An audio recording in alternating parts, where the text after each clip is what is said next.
भारत के सभी राज्यों की खबर SNS न्यूज चैनल पर, खबर जो आपको रखे सबसे आगे। नमस्कार, मैं विशाल पटेल, SNS टीवी में एक बार फिर से आपका स्वागत है। आइए रुक करते हैं कुछ खास खबरों की ओर और दिखाते हैं SNS टीवी की यह खास रिपोर्ट। नाबालिग से हुई हरकत के मामले में पुलिस की त्वरित कार्रवाई के बाद भी पीड़िता की ओर से लगातार कड़ी कार्रवाई का दबाव बनाया जा रहा है, जबकि विद्यालय प्रबंधक ही अब आर पार की लड़ाई का पूट बना रहा है। जिले के राजनीतिक मठाधीश मामले को गंभीरता से देख रहे हैं। मामला थाने के बाद अब प्रदेश की सरकार के समक्ष उठाने की कवायद जारी है। ज्ञात हो कि यह विद्यालय जिले के ईमानदार नेता ने इसलिए शुरू कराया था कि पिछड़े इलाके में शिक्षा की अलग जगह जा सके।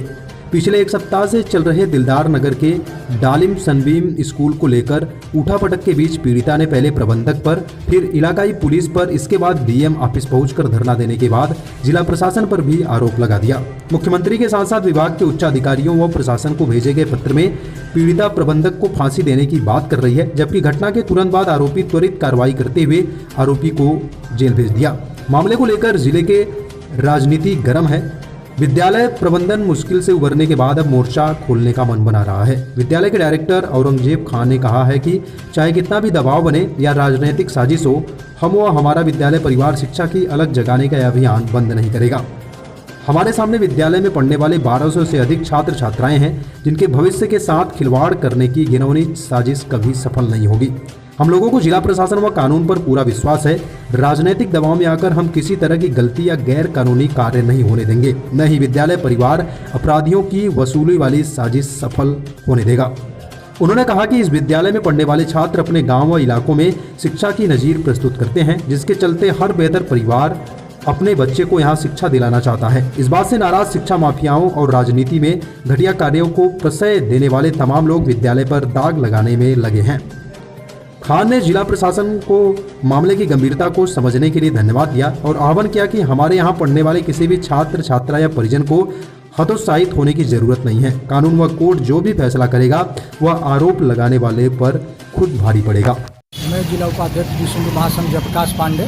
कैसे पहुँचे हैं पांडे जी यहाँ, क्या मामला है? लड़की का मामला है। आरुषि सिंह जो नाबालिग छात्रा है, इसके साथ गलत व्यवहार किया गया जो स्कूल के प्रिंसिपल हैं उनके द्वारा। और सबसे बड़ी बात है कि जो पुलिस ने कार्रवाई की उस पर पास्को एक्ट नहीं लगा, उसकी तुरंत जमानत हो गई। किस धारा में चालान हुआ कि उसकी तुरंत जमानत हो गई। हम लोग डीएम साहब से आए हैं न्याय मांगने के लिए। पांडे जी, सरकार भी आपकी है, पुलिस भी आपकी है जी, और आप न्याय भी मांग रहे हैं, ये बात समझ में नहीं आ रही। नहीं, पुलिस सरकार मेरी है, ठीक है, लेकिन सरकार है, लेकिन प्रशासन द्वारा उसके ऊपर पास्को एक्ट नहीं लगाया गया। अगर पासपोर्ट लगाया गया था नाबालिग में तो उसकी जमानत नहीं हुई। मतलब पुलिस भूमिका संदिग्ध है। पुलिस की भूमिका संदिग्ध है और उस पर जांच कराई जाए, उसके स्कूल पे भी जांच कराई जाए। जो उस स्कूल जमीन है वो गांव सभा की जमीन है, उस पर भी एक्शन लिया जाए। मेरी मांग जिलाधिकारी महोदय, उप जिलाधिकारी महोदय से है और मेरी मांग मुख्यमंत्री जी से भी यही है। सर, अपना परिचय बता दें। जी, मेरा नाम आरिश शर्मा है और मैं डालिम सनबीम का एज ए प्रिंसिपल हूँ। अभी पिछले दिनों आपके स्कूल के प्रबंधक पर एक आरोप कक्षा 7 की छात्रा ने लगाया था छेड़खानी का आरोप। क्या है सर ये पूरा मामला? सर, जैसे कि मैंने अपने एक रिपोर्ट में कहा भी है कि सर ये पूरी तरह से अविश्वसनीय है। मैं पिछली बार भी कहा था, फिर मैं कहना चाहूँगा, अविश्वसनीय, विश्वास ही नहीं किया जा सकता। क्योंकि मैं कहा हूँ कि स्कूल जो हमारा 2018 से चल रहा है, इसमें 600-700 बच्चियाँ हैं और कितने सेक्शन पास आउट होंगे, 12 तक पास होते। ये कॉमर्स और साइंस बेस के स्कूल है, बस से पास हो गए। कभी ऐसा कुछ हुआ ही नहीं। क्योंकि अगर इस तरह का होता तो कुछ हादसा पहले भी हो सकता था, लेकिन कभी कुछ हुआ नहीं। सर कभी आते नहीं हैं, ये अपने बिजनेस संभालते हैं, पॉलिटिकल बैकग्राउंड है। कभी कदार आते हैं, चाहे हर स्टाफ से, चाहे टीचिंग स्टाफ हो, नॉन टीचिंग स्टाफ हो, बच्चों से, सबसे इंडिविजुअल मिलते हैं, उनकी समस्याओं को सुनते हैं, निदान करते हैं और हमसे कहते हैं इसको सॉर्ट आउट करवाइए। तो ये मेरे लिए it's shocking to me sir. तो फिर क्या ऐसा मुख्य कारण है जिसकी वजह से इस तरह के आरोप लगे? सर, मैं जहाँ तक समझता हूँ, मेरी जो व्यू है कि कुछ षड्यंत्र, मुझे लग रहा है ये चीज़ें षड्यंत्र है। क्यों है, मैं इसलिए क्यों बोल रहा हूँ कि सर की बैकग्राउंड पॉलिटिकल बैकग्राउंड है, एक रईस फैमिली से बिलोंग करते हैं, कम उम्र में इतने बड़े पोस्ट पे आना, इतने बड़े बिजनेस को हैंडल करना, और यही शायद रीज़न है जो इस तरह की बात को। वही छात्रा आरोप लगा रही थी कि रात में उन्होंने फोन किया और दूसरे दिन केबिन में बुला के उनके साथ छेड़खानी की। क्या उस समय मतलब कोई सीसी फुटेज होगा आपके पास या कैसे सीधे वो कर रही है महिला? सर ये तो उनका फ़ोन रिकॉर्ड चेक करने से हो सकता है, हमारे पास सीसी रिकॉर्ड इस तरह का नहीं है।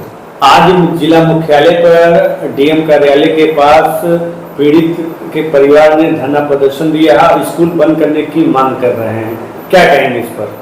ये सरासर सर एलिगेशन है इस तरह का कि विद्या का भवन है, विद्या स्थल है, स्कूल बंद करना इज नॉट अ जोक।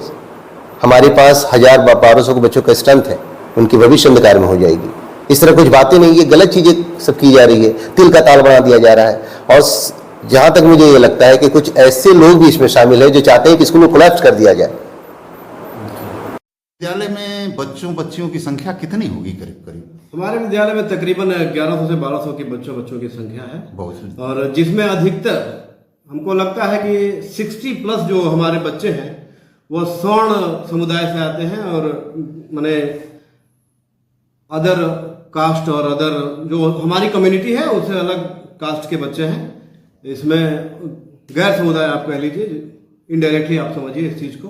तो ये बच्चे हमारे पास ज़्यादा हैं, उनका सहयोग हमेशा रहा है और उनसे कभी भी किसी तरीके से कोई भी शिकायत नहीं आई है। ये पहला ऐसा मामला है, और ये मामला है नहीं, ये साजिश है। इसको बार बार हम फिर से दोहराएंगे कि ये साजिश है, इसमें कोई मामला नहीं है। अगर ऐसा कोई मामला होता तो उस दिन जो है स्कूल से बच्चे क्लास में एक बिल्कुल नॉर्मल तरीके से रही, नॉर्मल तरीके से बैठी, नॉर्मल तरीके से बस में गई, न किसी से कुछ कहा, न इस तरीके की अगर कोई भी बात होती। उस बच्चे के क्लास 7th में है, क्या है उसकी एज क्या है, तो उसको थोड़ा सा अनकंफर्टेबल फील हुई होती, यहाँ तक मैं समझता हूँ। तो उस बच्ची ने शायद किसी से भी कुछ कहा होता, लेकिन ऐसा कोई भी साक्ष्य नहीं, ऐसा कोई भी आदमी नहीं है कि इस बच्ची ने उस दिन ऐसा कोई भी किसी तरीके का किसी से कोई शिकायत इसने किया।